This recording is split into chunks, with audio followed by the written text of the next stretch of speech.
Happy Friday, folks. Welcome to the Sportsline podcast. And what a week it has been for sports news in Southern Ontario, the country, and quite honestly, the world.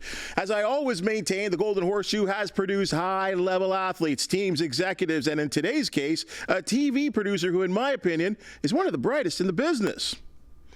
And even better, she's a huge sports fan. There are many behind-the-scenes all-stars at CHCH, and no doubt Laura Sebben stands tall. Well prepared for media at Mohawk College and Brock University, this individual has grinded out her time as a production assistant and a lineup editor. With a keen knowledge of news, politics, sports, and entertainment, Laura was one of the lead hands in the creation of this station's daily program, Trending Now. But today, she's all hours of the Sportsline podcast, Laura Sebben.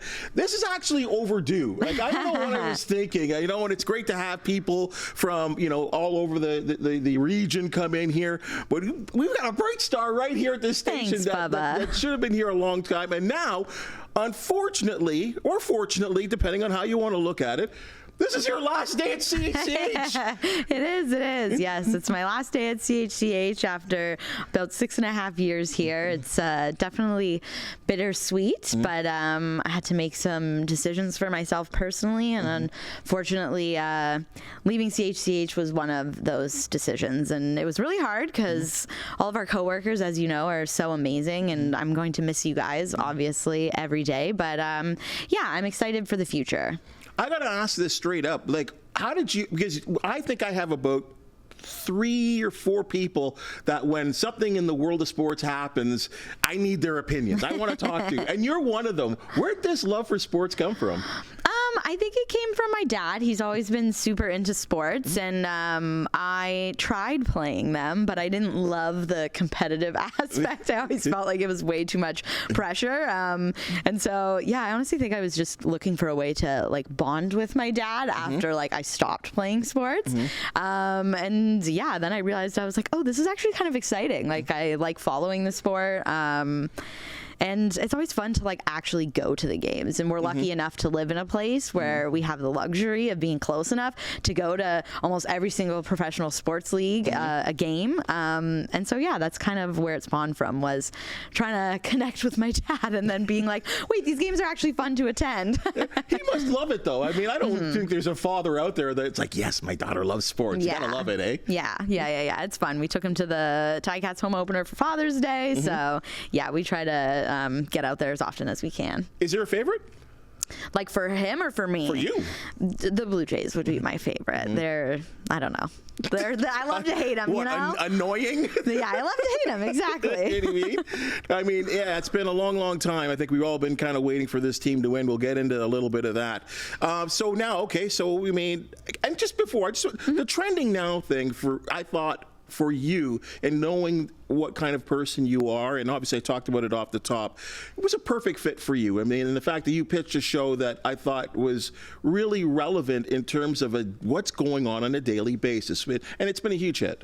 Yeah, I've always loved the news. Like, one of my favorite things is being the first person to find out about something and getting to break that news to other people.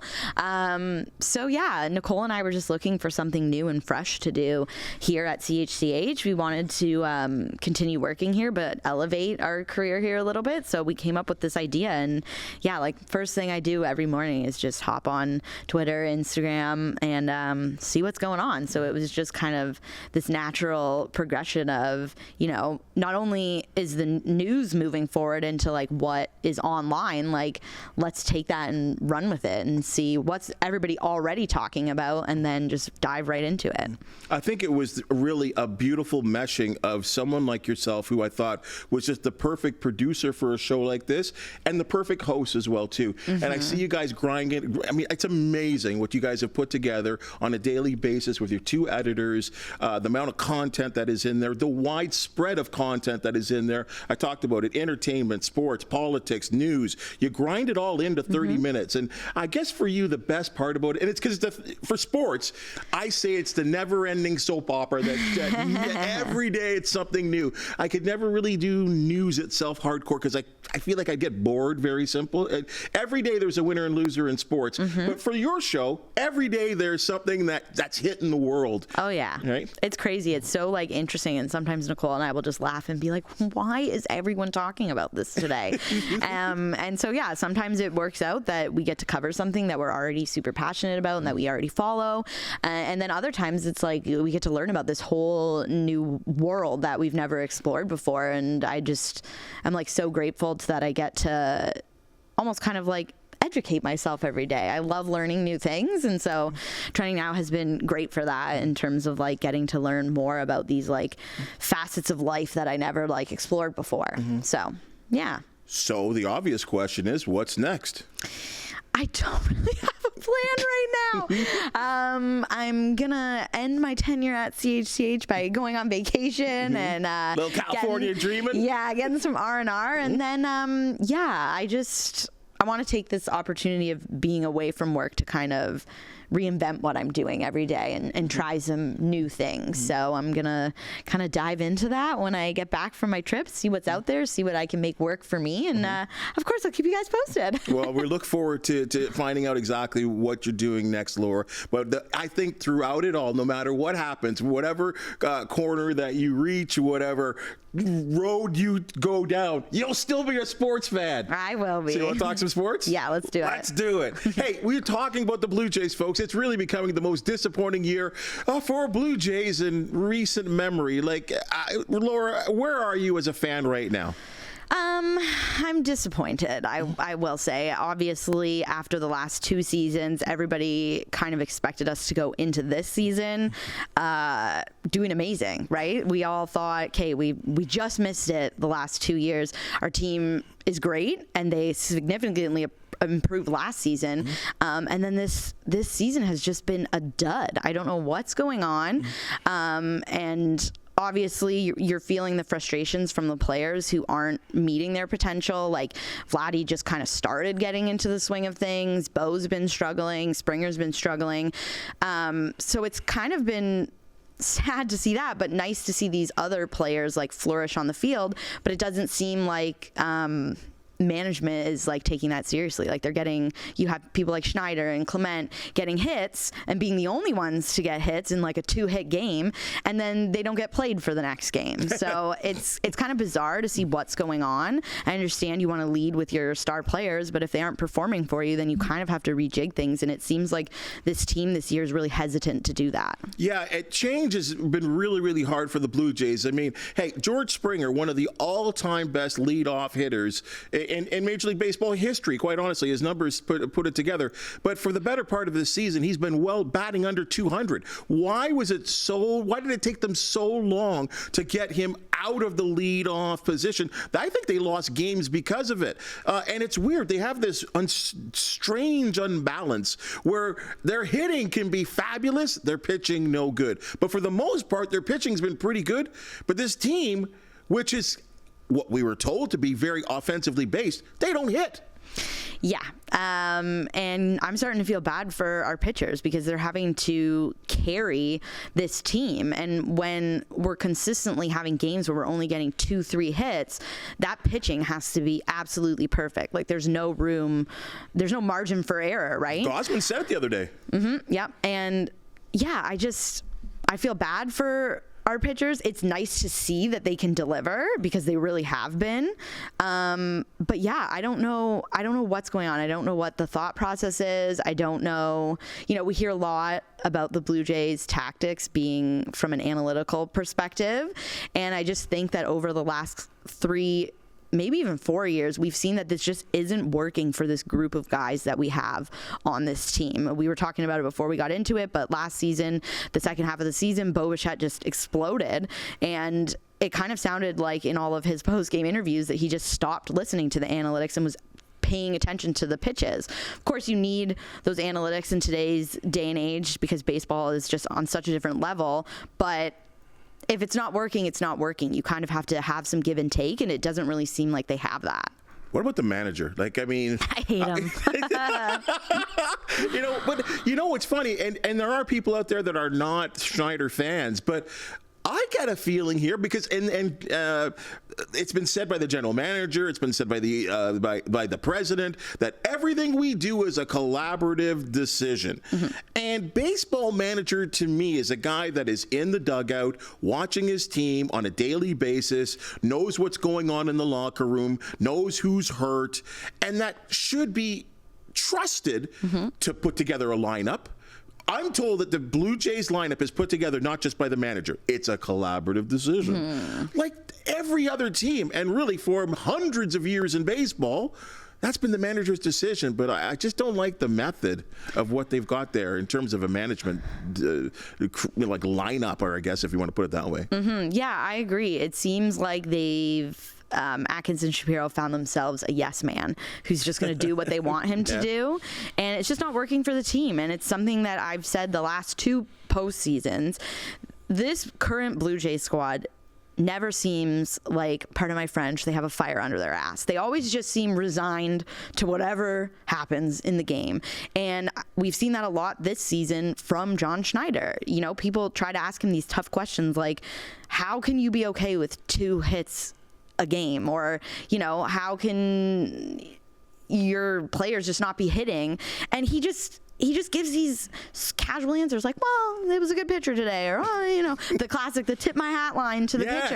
And it's like, no, that's a good team over there. And it's like, no, you need to be mad that your players aren't delivering for you. And because then that's going to, in a way that's going to motivate them, right? Like, you don't want to belittle them and abuse them in a locker room by any means, but you need to have that passion and that fire to get that passion and that fire to your players. Otherwise, they're also just going to be like, oh, well, we'll try again tomorrow. And that's kind of what this squad seems like. It's kind of like a shrug of the shoulders, and we just move on to the next game. All right. Well, so going forward, it looks like based on contracts that, you know what, the Jays are going to have to make a decision. Who should they build their team around? Bo Bichette, Vladimir Guerrero Jr., none?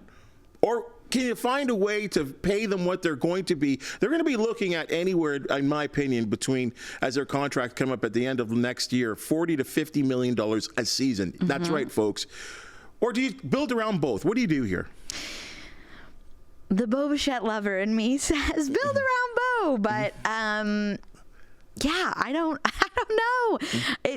To me, Bo and Vlad, again, like, it goes back to leadership. Like, they don't seem like they have the chops to be team leaders. That's why I got excited when the prospect of Shohei Ohtani came up, not just for his talent, but he just seemed like somebody who was going to be able to, like, lead this team, take on more of a pseudo manager role, and kind of help everybody get where they need to be. And I just don't think Vlad and Bo have that. They haven't been delivering this season like some of our one-year contract newer players have been.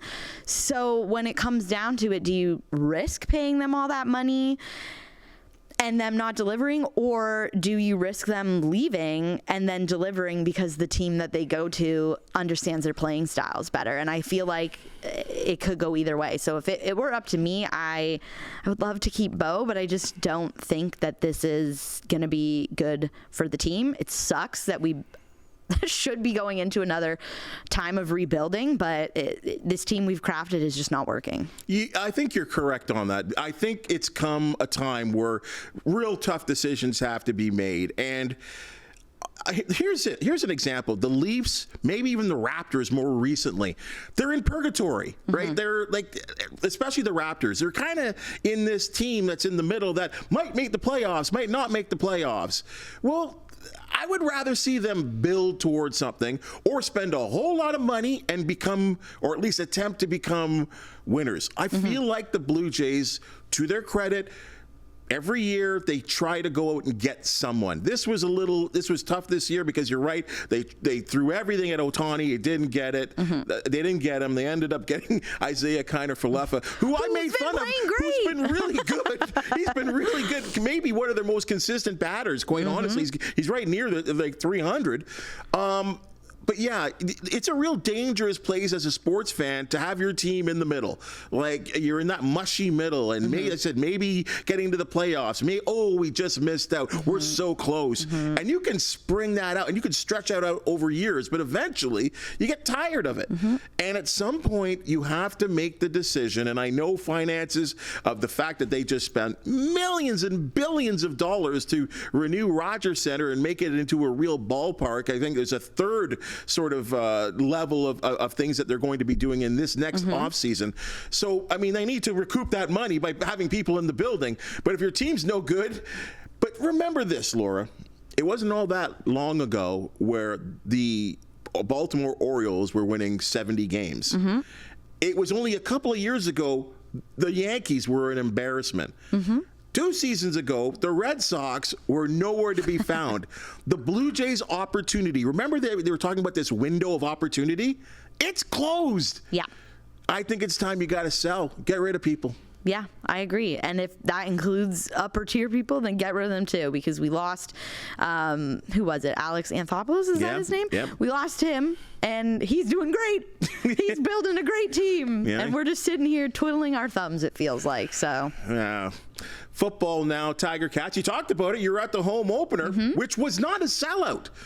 People were talking about that. Team is also 0-3. They've not won a Grey Cup since 1999.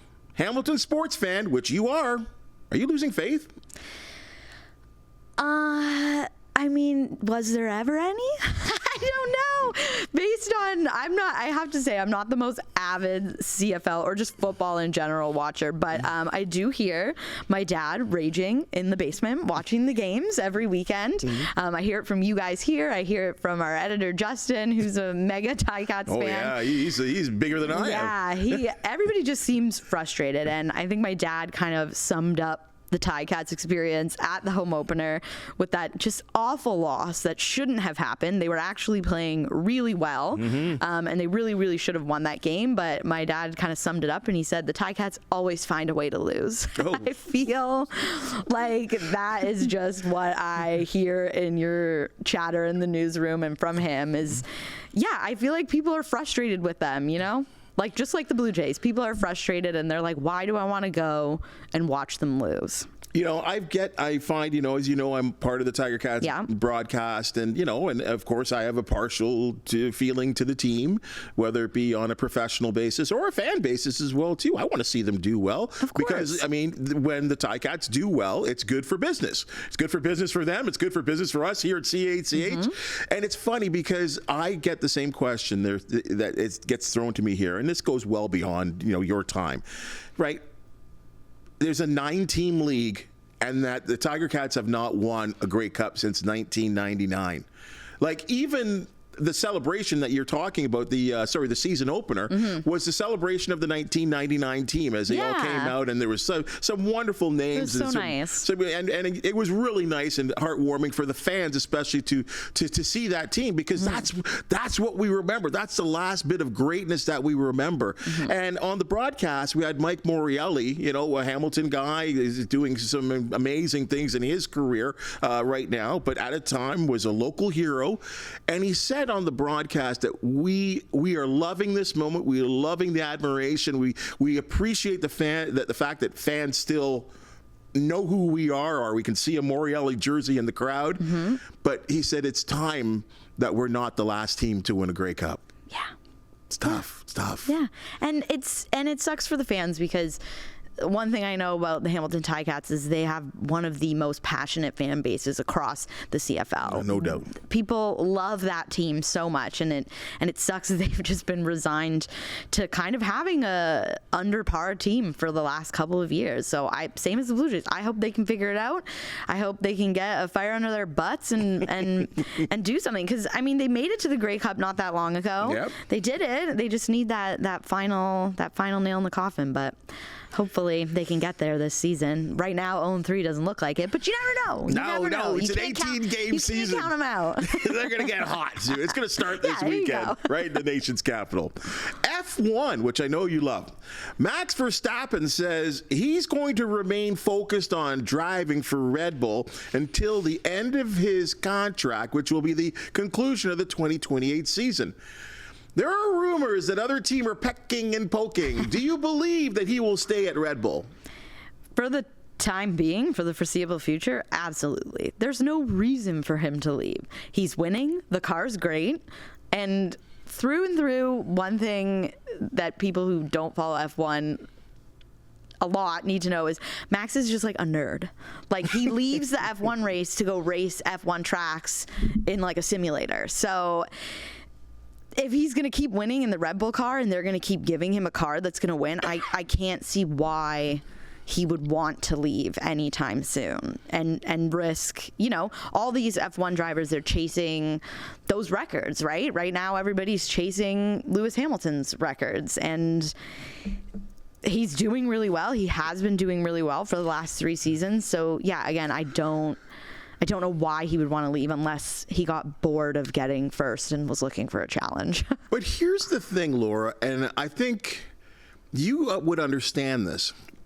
F1 is a very elitist sport, has been forever. When you look at the history books, maybe 100 years from now, will you think that Red Bull was the equivalent of the red car or the Silver Arrows? The Silver Arrows, Mercedes. Yeah. It's a branding. It's number one. It's like the high end. Ferrari. Viva Ferrari, Italy. There's just the red car. Yeah. There is just those two teams. And of course, Mercedes are the one, and some of their high-end bosses have been talking, it would be nice to have Max in our car. Of course. They've been doing a lot of talking, right? Even Toto Wolff, he's been saying things. I wonder if in his mind, look at what Hamilton did. He's at the tail end of his career. He's got all the records broken, almost every significant record that Schumacher ever had. But he craves to be in that car. The same reason why he left McLaren to go to Mercedes. Yeah. I think Max will leave eventually. I just don't see it happening in the near future. He's young. You reference Hamilton. There's also Alonso, Vettel last year. There's Sergio Perez, Verstappen's teammate. There's all these guys who are well into their late 30s and into their 40s who are still racing. And I think unless something crazy happens or he just stops caring about racing, Max is going to be one of those guys who stays in F1 for a very long time. So I can see him leaving eventually because, yeah, you're right. Has Red Bull been dominant? Absolutely. Do I look at Red Bull as an illustrious, storied F1 team? No. And every driver wants to be on one of those teams eventually. I just think in the next 4 or 5 years, it's not a rush for Max. And he's winning right now with them, and he has some sort of allegiance. The only thing is the Red Bull Racing program has developed so many excellent drivers, right? But yeah, I think in the future he'll leave. I just don't think it'll be within the next 2 or 3 years. Well, when the rules changes, or at least these cars change, and we've yet to see. There's some testing that's going on right now. It'll be fun to see because it is part. We saw the domination of Mercedes for some time, and then the car changes happened, and they were really slow to adapt. Still right now, it's questioned if they've really mastered what these new cars or what these current cars are all about.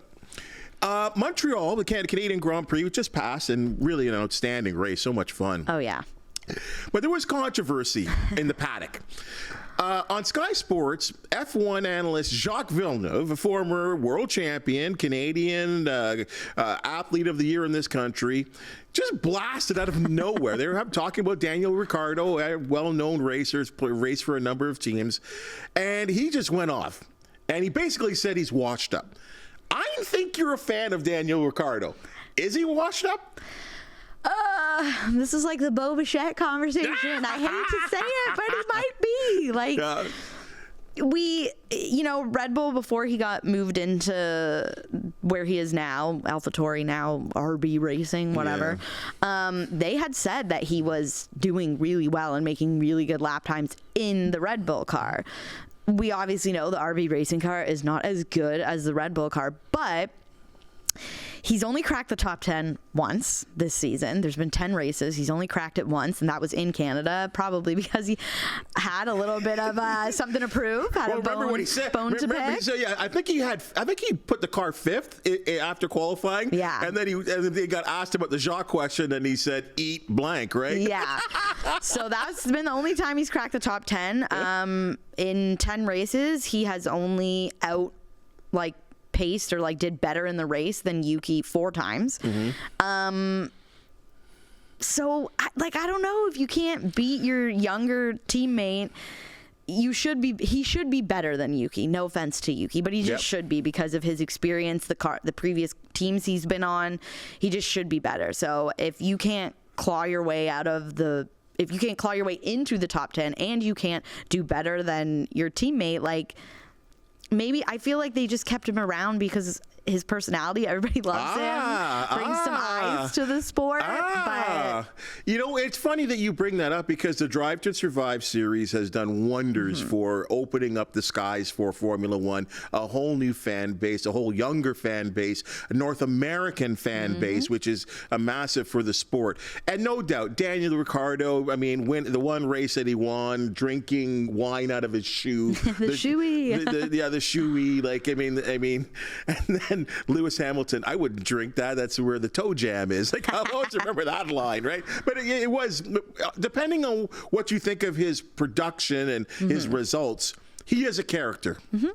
And F1 has been always criticized for being very stale, and the drivers being very close to the vest in terms of what they talk about. Daniel is a colorful guy, and but I feel like you gotta mix that personality with results, and driving for a couple of teams, and some of the better teams as well too. I just wonder if, at some point you lose a little bit of that speed, and I don't think he's right there anymore. Yeah, me neither. It's like I said, it's unfortunate. He was a favorite of mine, but yeah, I just don't think he can get there. And unfortunately, not every driver on the grid can get there, but not every driver on the grid owns a team. So I think he might be out eventually. Hey, WNBA now, and everyone knows who's. The Caitlin Clark and Angel Reese sort of discussion has been going on for some time. What a rivalry! What conversation it has created for the WNBA. Well, last night she tied Candace Parker for the WNBA's longest streaks of double-doubles in a season. That's points and rebounds at 9 games in a row. So got to be over 10 points and over 10 rebounds in what she has done. The issue, or the conversation is that she's seen as young, brash, cocky. You remember what she did to Caitlin Clark with the shoving the ring. You're like, look at my ring right in her face. And then in a recent interview, she's, and talking about how she's progressing and how she's coming into the game as a rookie. And then she said, "I'm a dog. You can't teach that." Do you agree that she's too cocky for the sport? No. The men are like that, and she clearly has the stats to back it up. I can see her having a little bit of a chip on her shoulder coming into her rookie season, just because she knows she's good. But a lot of the media attention has been on Caitlin Clark. She had that little bit of media attention when her team won the NCAA championship, but it almost immediately kind of turned on her. And I remember feeling bad for her, because it was like she was at the highlight of her career, and just the internet kind of turned on her because they didn't like a couple of the comments that she made, and they weren't anything outlandish by any means. And so, she kind of had to fight back against that in her final NCAA season. And then it became the Caitlin Clark show. And then the WNBA became the Caitlin Clark show. So I can see her having a bit of a chip on her shoulder, that all the attention has kind of been focused toward Clark. But I don't blame her for being cocky and talking a big game, because she can back it up. And that's a personality of a lot of the men who play in the NBA. We're great. Deal with it. It's really interesting that you make that comparison. I read an article a couple of days ago that said that she is the Dennis Rodman of the WNBA. And it was a headline. I was like, huh? But then I think about it, right? About being different, being outspoken. I mean, maybe I shouldn't say outspoken. Saying what you feel, right? Like maybe that's what I should actually say instead of. And I thought it was really interesting. And that not everyone fits into the box. Not everyone was going to be like Michael Jordan or LeBron James. And everyone's not going to just be this perfect media person. People want to be individuals. People want to be themselves. And I kind of changed my opinion because I even thought sometimes, I'm like, Angel, man, you're not going to win too many fans. I don't know how important it is to you, but I do know that branding and this is all really important to a lot of sports, a lot of athletes right now. And as this women's sport grows, I don't know if you want to be Caitlin Clark. You know, there's a sort of dryness to that, in my opinion, but she is the big deal right now. And she's the big dog right now that everyone's talking about and is showing up to stadiums for. It's an interesting thought. Now, I'm going to throw this at you because I know you guys spent a couple of days talking about this on Trending Now.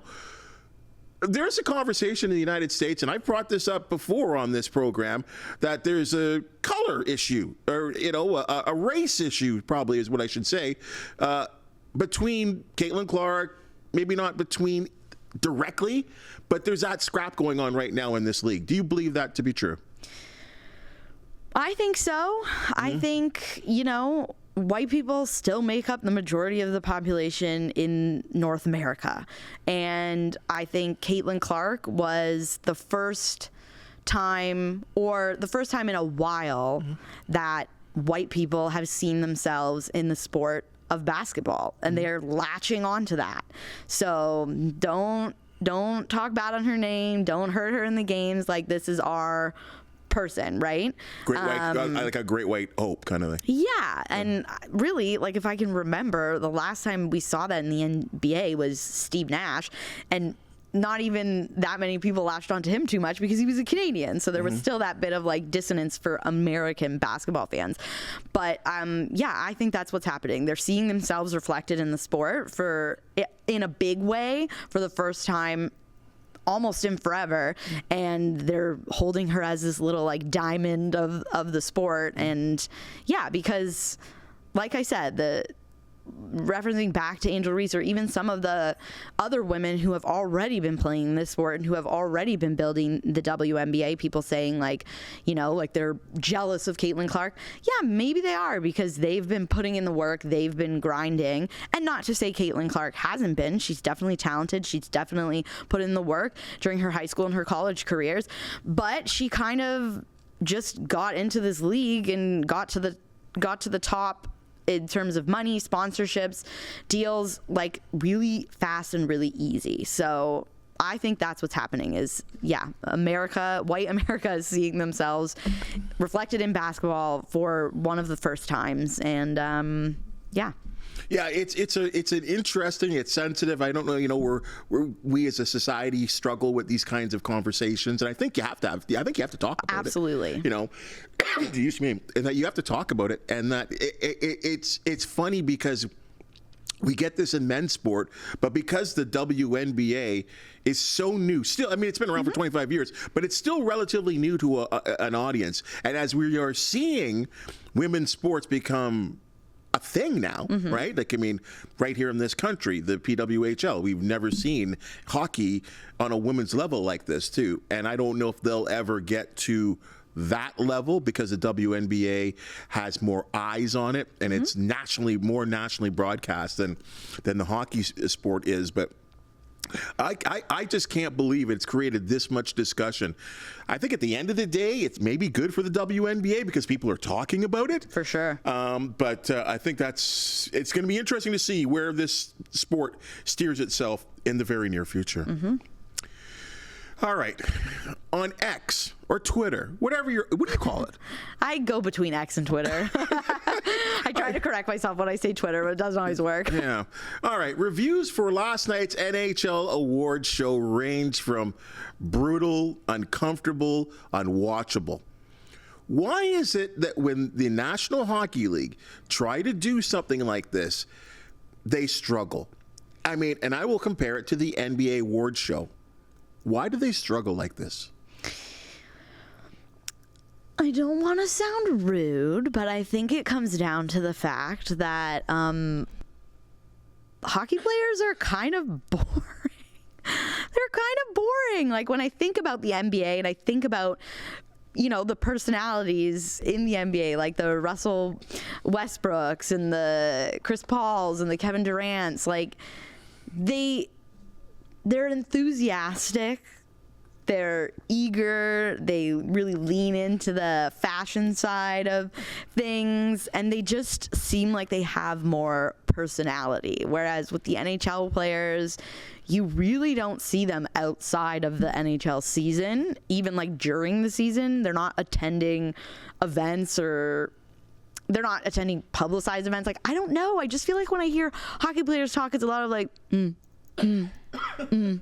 And like, how are you supposed to work with that? I mean, they don't get good hosts, so that's an issue to begin with. I think the host was awful last night. He was terrible. Awful. He's known for doing like impressions on TikTok. I don't even know why they thought that was a good idea. Like, if you're gonna go for a TikTok comedian, at least get one who does stand-up comedy. There's a lot of them.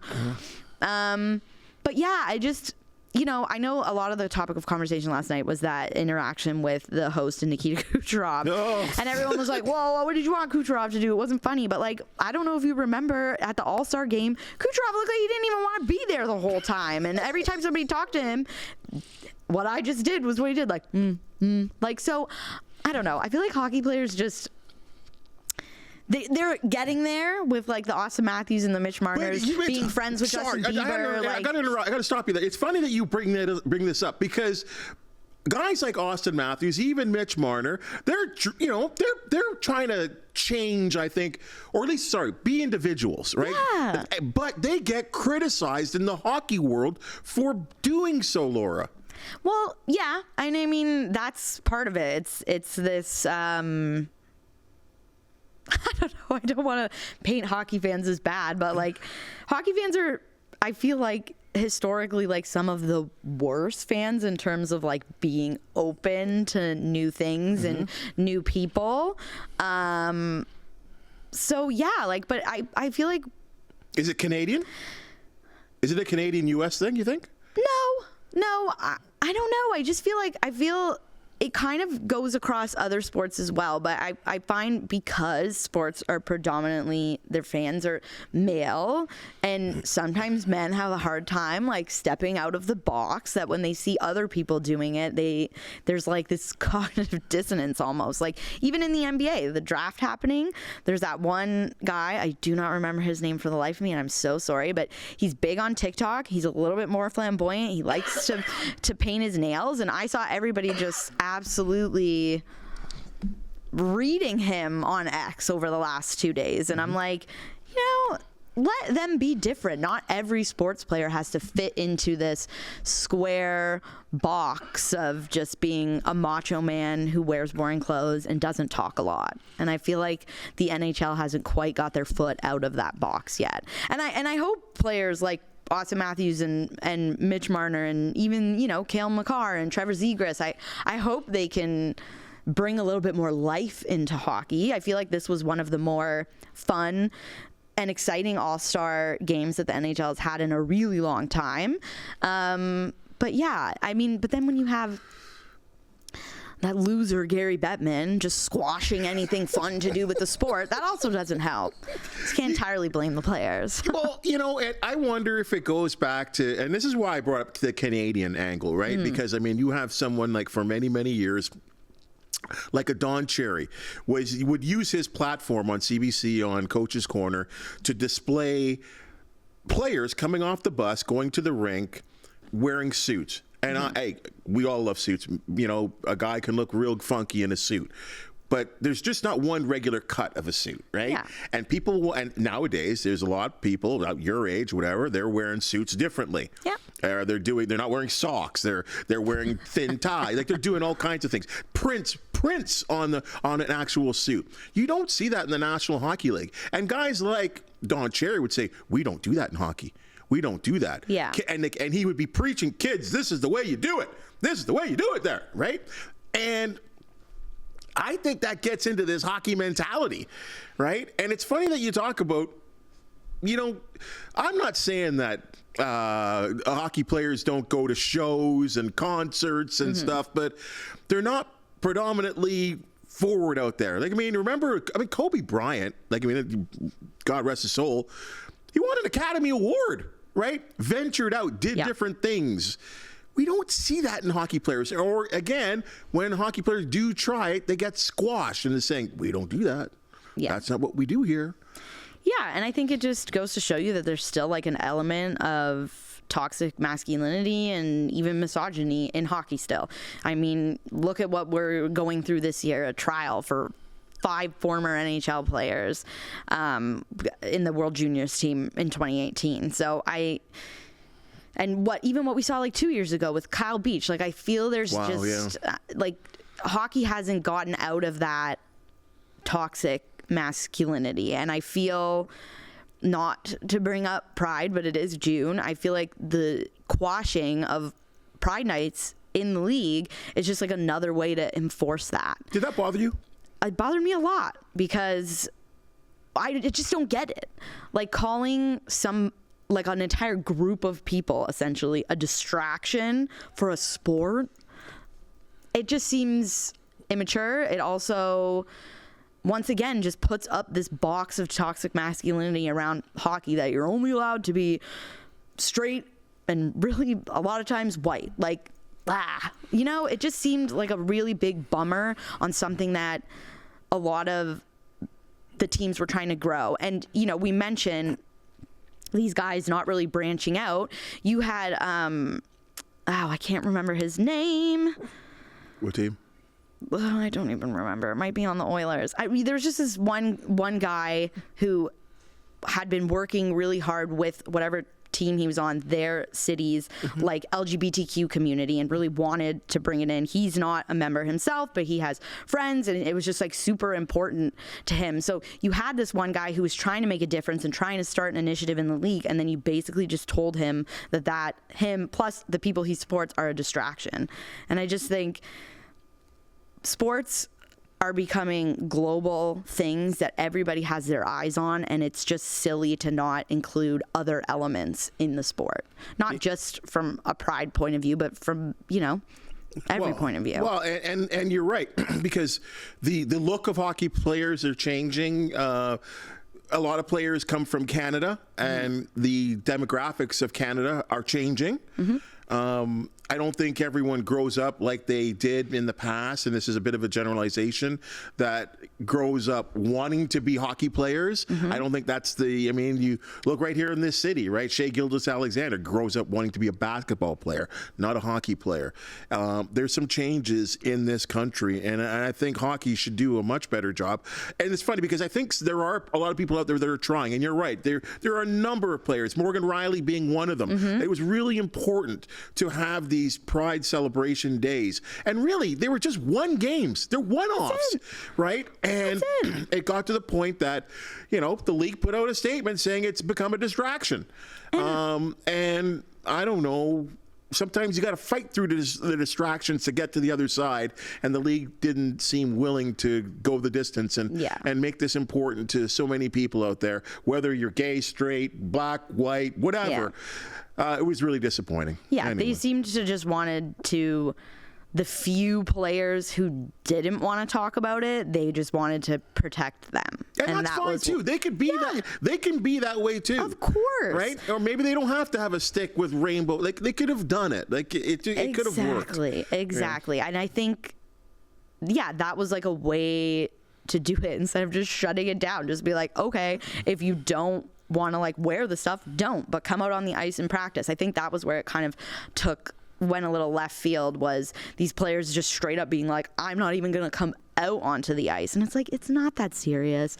Nobody, anyways, I could talk about it forever. Yeah. End of the day, the NHL award show sucks. Okay. Yeah, end of the day. That's where we started. NHL players need more personalities. Let them have personalities, Gary Bettman.